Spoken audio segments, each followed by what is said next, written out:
बेटा सबसे पहले आपको पता होना चाहिए कि पॉलिटिकल साइंस क्या है। पॉलिटिकल साइंस साइंटिफिक स्टडी है हमारी पॉलिटिक्स की, वो हमारी पॉलिटिकल साइंस है। ठीक है, उसके दो पार्ट पढ़ते हैं 12th क्लास में। Part A contemporary world politics, जिसमें हम पूरे वर्ल्ड की पॉलिटिक्स को पढ़ेंगे, किस तरीके से डेवलप हुई है, क्या हुआ था। यानी कि हम जनरली क्या पढ़ते हैं पॉलिटिकल साइंस में 12th की हिस्ट्री ऑफ पॉलिटिकल साइंस, कि हमारी राजनीति कैसे कैसे डेवलप हुई है, क्या उसकी हिस्ट्री रही है। ठीक है, तो सबसे पहले हम पार्ट ए स्टार्ट करते हैं कंटेम्प्रेरी वर्ल्ड पॉलिटिक्स, और जिसमें से फर्स्ट चैप्टर कोल्ड वॉर हुआ करता था पहले, जो सिलेबस से डिलीट हो चुका है। अब हमारा फर्स्ट चैप्टर क्या है, एंड ऑफ बाइपोलैरिटी। तो उसके लिए हमें थोड़ा सा बेसिक पता होना चाहिए कि कोल्ड वॉर क्या है। तो सबसे पहले जानिए कोल्ड वॉर क्या है। कोल्ड वॉर सिंपली ध्यान रखना, बेस है बेटा, यहां से पूरी बुक के जितने भी कंसेप्ट पढ़ोगे, अगर यहाँ के कंसेप्ट क्लियर नहीं हुए तो एंड तक कंसेप्ट्स को रिलेट नहीं कर पाओगे। कोल्ड वॉर क्या होता है, क्या होता है दिव्यांश? आइडियोलॉजिकल कंफ्लिक्ट था। आइडियोलॉजिकल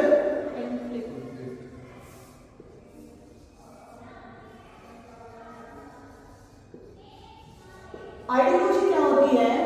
विचारधारा। ठीक है, विचार, लड़ाई ही विचारों की होती है। जब किसी दो लोगों के विचार नहीं मिलते तो उनके बीच आर्गुमेंट होती है। ठीक है, ideological conflict, conflict means fight, लड़ाई। तो आर्गुमेंट होती थी उनकी विचारधारा को लेकर।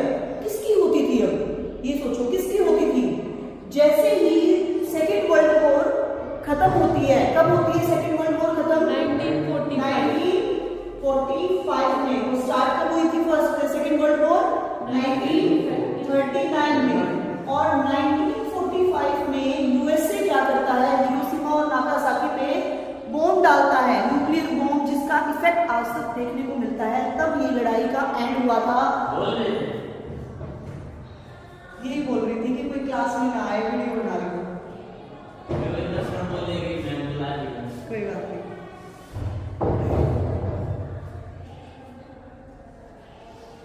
तो 1939 से 1945 में बेटा क्या चली थी?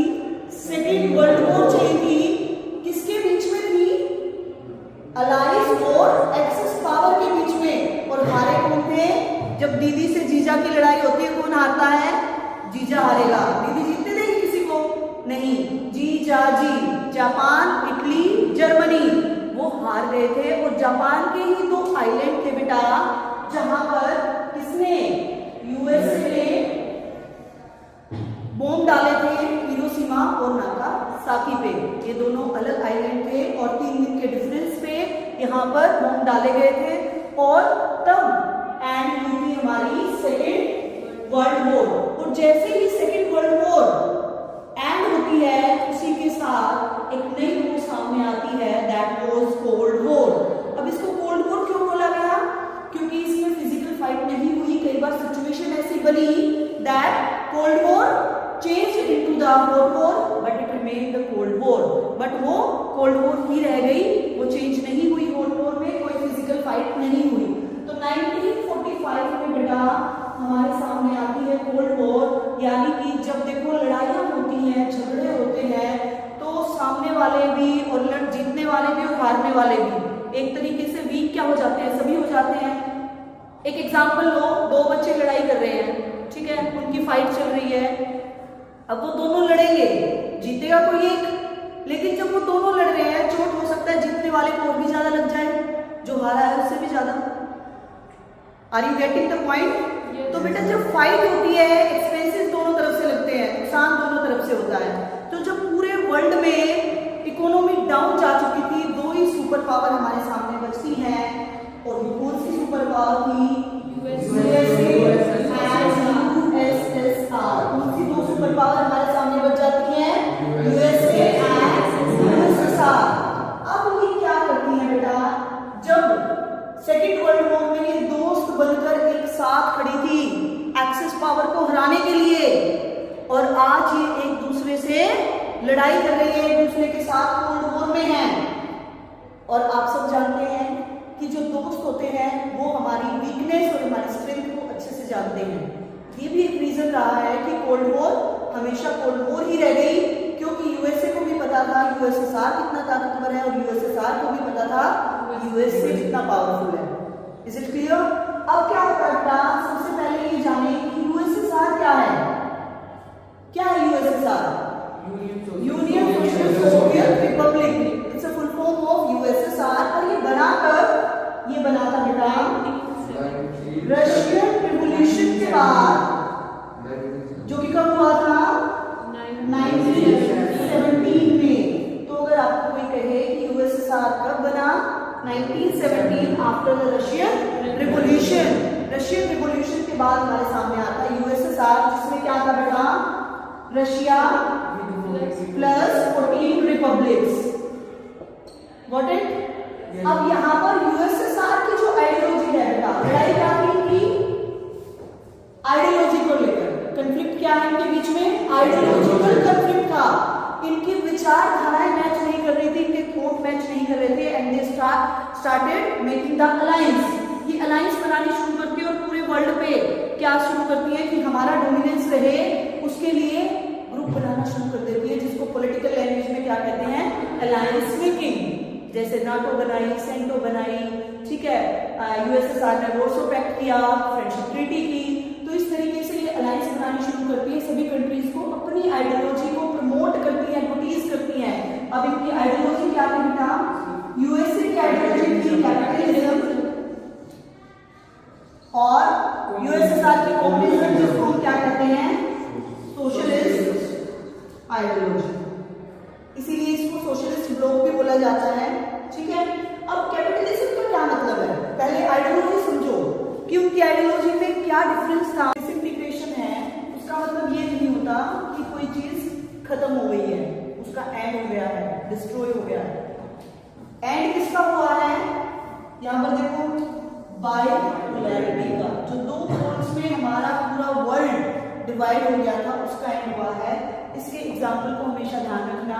जब हमने थ्रेड को तोड़ा तो हमारे जो रुद्राक्ष थे 108 के 8 हैं, वो खत्म नहीं हुए हैं, बस अब वो माला नहीं रही है, अब वो माला में नहीं है, एक नहीं है, लेकिन प्रेजेंट आज भी हैं। इसी तरीके से हमारी 15 रिपब्लिक्स डिसइंटीग्रेट हुई हैं, अलग हुई हैं, और जो इनका थ्रेड था यानी सोशलिज्म, उसको कैसे तोड़ा गया? अब यहां से सोचो, कोई सोचेगा हमने रुद्राक्ष की माला को कैसे तोड़ा? हाथ से तोड़ा, कैंची से काटा, चाकू से काटा, कैसे उसको अलग किया, कैसे तोड़ा? अब उसके रीजन अलग अलग रहे हैं कि किस तरीके से जो है इस सोशलिस्ट ब्लॉक को ब्रेक किया गया, डिसइंटीग्रेट किया गया। इसके रीजन अलग अलग रहे हैं, जिसमें हम सबसे पहले क्या पढ़ते हैं? बर्लिन की वॉल के बारे में। सबसे पहला हमारा इंट्रोडक्टरी पार्ट है इस चैप्टर का, बर्लिन की वॉल। अब बर्लिन की जो वॉल थी बेटा, वो क्यों बनाई गई, पहले ये पता होना चाहिए। यूएसए अपनी आइडियोलॉजी को अच्छी बता रहा है और यूएसएसआर अपनी आइडियोलॉजी को अच्छी बता रहा है, तो कई बार एक फैमिली में विचार अलग हो जाते हैं। वही हुआ बर्लिन की कंट्री के साथ। कुछ लोग कहते हैं कैपिटलिज्म अच्छा है, कुछ लोग कहते हैं कम्युनिज्म अच्छा है, और एट लास्ट क्या फैसला लिया जाता है?